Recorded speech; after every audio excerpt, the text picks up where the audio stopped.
everyone, this is Riddle Hackerager Raven, and I'm back with my recap and review of the Gilded Age Season number 2. The show is back. I really enjoyed watching the first season. I mean, it isn't the most well-written show, but I just enjoy living in that world that Julian Fellows has created. And yeah, Gilded Age is basically the American version of Downton Abbey. And I hope that this series continues. I need at least 5 seasons, but let's see. Anyway, coming to the first premiere episode, it actually opens up with everyone getting ready. It's Easter and they are wearing their best clothes, and when it comes to Agnes and Adam and Ryan, it turns out that even though they have grown older, it's a tradition that they have to walk to church to listen to the Easter sermon, and Agnes is just gonna continue doing that until she can't. And behind them you can see Oscar, and we also have Miriam here. And yeah, everyone's getting out. Now, while all of this is happening, over at Peggy's, she's in mourning because she lost her child, and yeah, the writers ended up giving her a very emotional storyline, but I hope that she's able to come out of it, be stronger, and look forward, because she is a very ambitious young woman, but we'll get to her in a bit. The downstairs help is also at the sermon, and we get to see the young lad that we saw in season number 1. I forgot his name, but he ends up basically flirting with Gladys's assistant, her helper, and yeah, I guess sparks are gonna fly between these two. And again, he is very ambitious, so I think by the end of this season we're gonna find him start some sort of business or something. With everyone sitting down and waiting for the sermon to start, we get to find out that there's going to be a new character being introduced, and he's some Van Ryan cousin, and I think his name is Dershel. And they want to invite Dershel over on Thursdays, but Miriam is like, no, not Thursdays. And the aunts are like, why? Miriam doesn't answer, and she's like, I'm just particularly busy during Thursdays, but we find out why soon enough. The sermon is being given by this new character. He's an actor from House, and from the promotional material, apparently there's gonna be sparks between him and Ada, and I'm kind of here for it. He ends up saying hello to the Van Ryans, and of course he knows about the aunts, and this is the first time he ends up meeting Miriam, and this is also, I think he came from Newport or something, but yeah, he's new to New York, and he's like, you know what, I've been busy, this is my first Easter sermon here, and I'm also preparing myself for a wedding. And they're like, whose wedding is it, if we may ask? And yeah, it's Mr. Reich's wedding, and I'm like, wow, all the way from season number 1, Mr. Rakes, which, I mean, he was gonna marry sooner or later, right? But at least Miriam has moved on from him. She still is sad about it because she still loved Mr. Rakes, but hey, I want to see her be happy. We get this scene involving George, and he's talking to this guy, and it turns out that, yeah, George's narrative arc is gonna include unions and worker unions wanting better pay, better working conditions, and that really relates to what's happening during the writers and actors strike. Hey, unions are important. I'm here for unions. It's time for everyone to go home, but Oscar is like, hey, mom and aunt, I'll see you later. I'll hail a cab.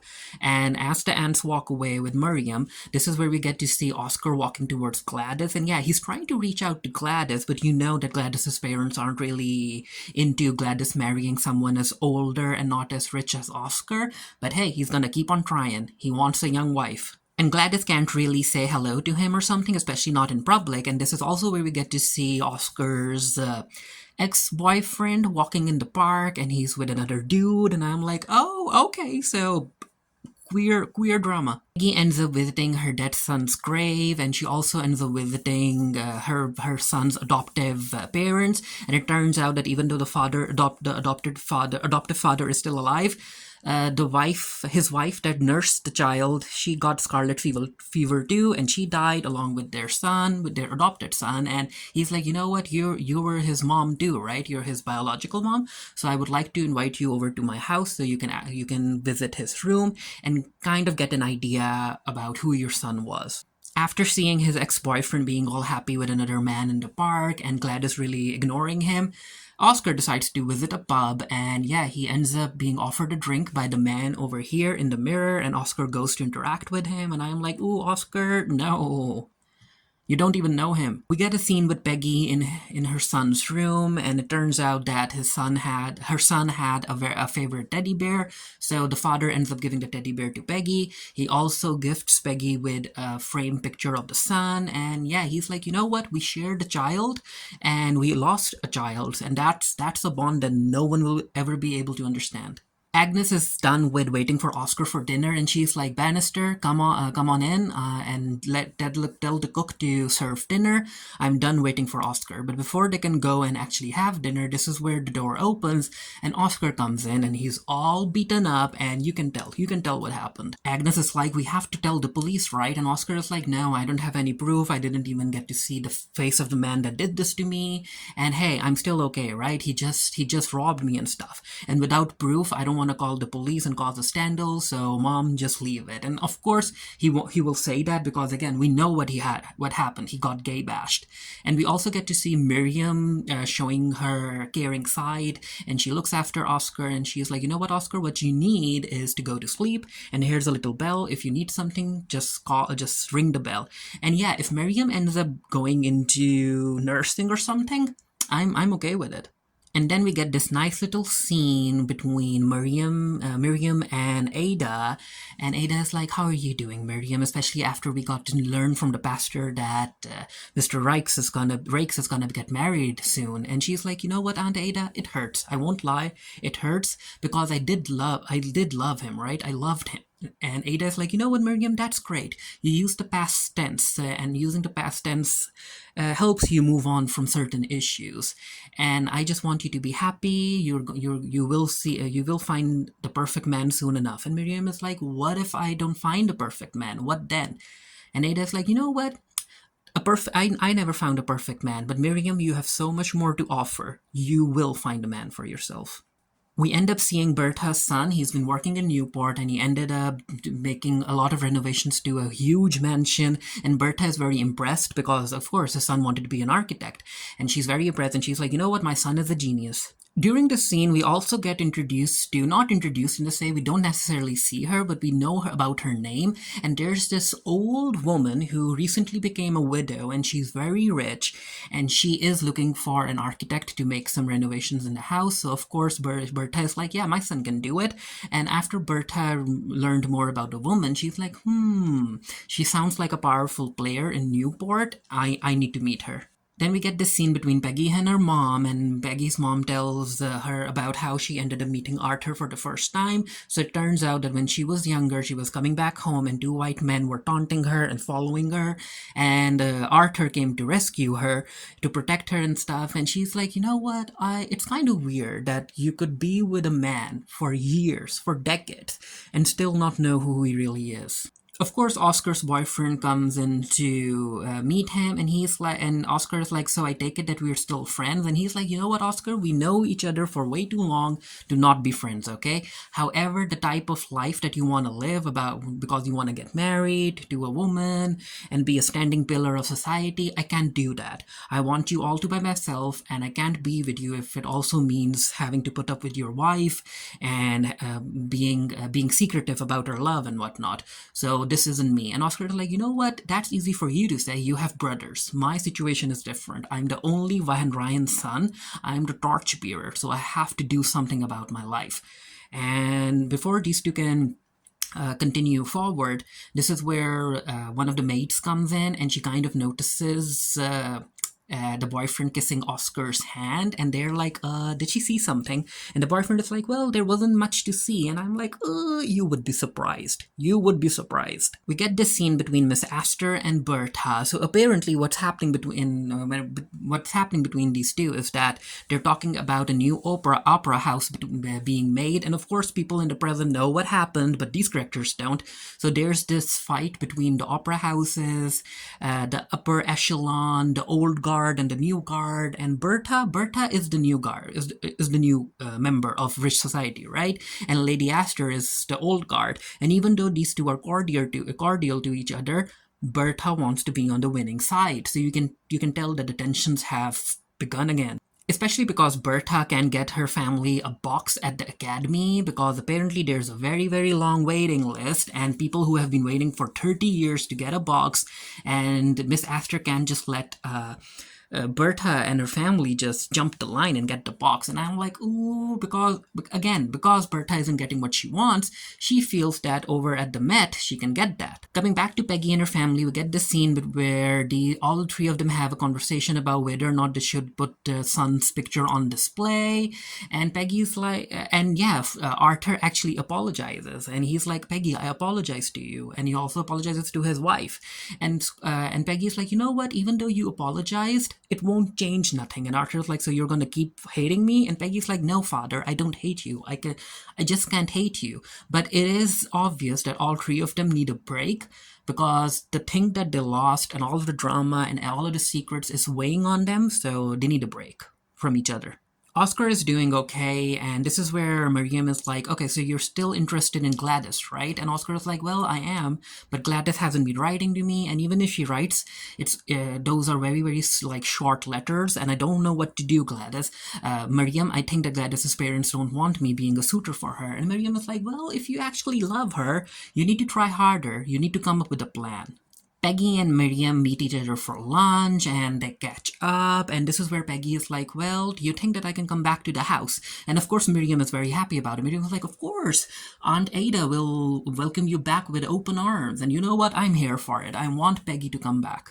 Oscar decides to pay, I think her name is Violet, right? Pay Violet a visit, and he's like, you know what, you need to help me with Gladys. I need alone time with her. And she's like, well, I'll see what I can do. So apparently, because of the new cousin coming over, she's like, you know what, I'll host a party and I'll invite my cousin and I'll also invite Gladys, and then you can talk to her about whatever you want to talk to her about. And she's also very happy that Oscar has decided to settle, because of course he's not getting any younger. And Oscar's like, you know what, the fact that I got beaten up and I was so close to dying, it made me realize that, hey, I don't have a lot of time. I need to settle now. Of course, Beatrice isn't happy about the invitation for the party coming on the same day that she's busy, and it was all part of Violet's plan. So it turns out that because George will be busy and Bertha will be busy, Gladys will have to attend the party by herself, and Miriam will be responsible for keeping an eye on her. At dinner, Agnes decides to bring up Mr. Rake's wedding, and she's like, okay, Miriam, so how you're doing? You still don't have feelings for him, right? You're not sad about it.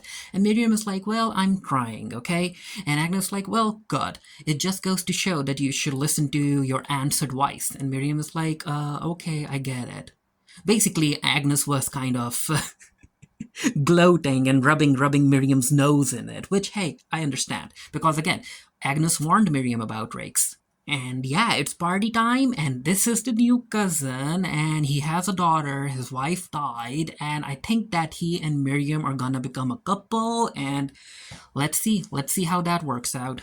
Oscar is able to steal Gladys away, and this is where Oscar lays it all out. Oscar is like, you know what, Gladys, I need you, I want to marry you, and hey, it's gonna be beneficial for you. I know that I'm a lot older than you, I'm not as rich, but our marriage is gonna be very, very beneficial because I like your independence. I won't expect you to echo my opinions. I'll give you freedom and yada yada yada, and you're not gonna get that from a lot of men. And Gladys is like, you know what, you do have a point, but shouldn't you be saying all of this to my dad?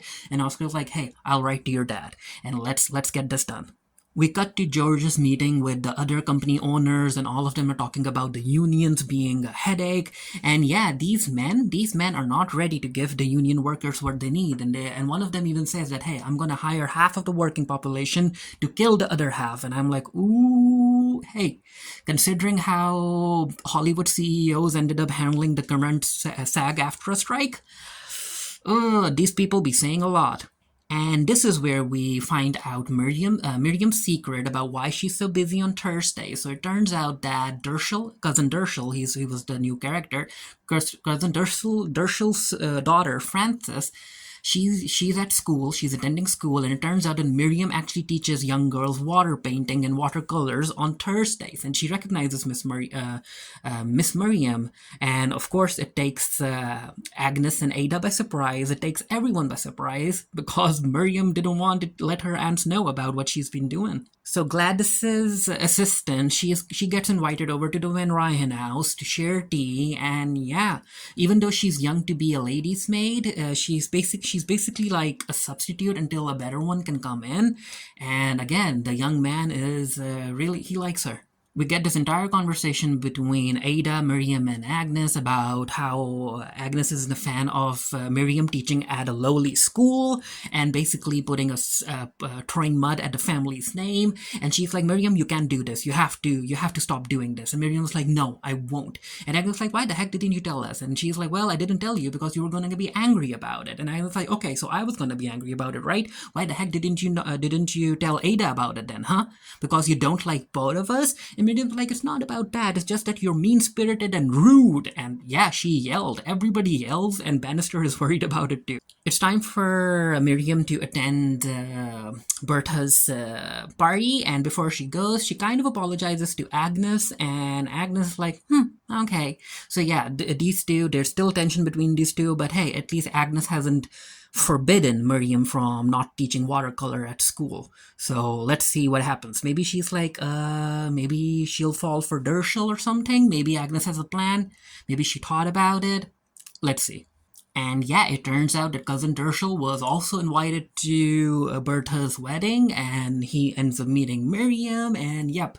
Hey, as long as he respects Miriam, I'm okay with him, even if he has a personality of a cutout person from a cardboard. We also get to see Watson's daughter make an appearance, and there's a very, very interesting scene that's gonna happen soon enough. Gladys ends up telling Lady Astor's daughter about Oscar's proposal, and the two young women giggle. Lady Astor ends up talking to Bertha, and she's not happy because apparently, even though this party was supposed to be for the for the academy, it turns out that Bertha ended up inviting people from the new opera house, and Astor's like, "Oh no, no, we have to be loyal, Bertha. Even if you don't understand the concept, I do, so I'm gonna leave." And Bertha's like, "Don't do that. It's gonna cause a scandal. It's gonna be in the newspapers in the morning, and it's not gonna benefit any of us. So just stay around." Listen to what the other team has to say, and then make up your mind.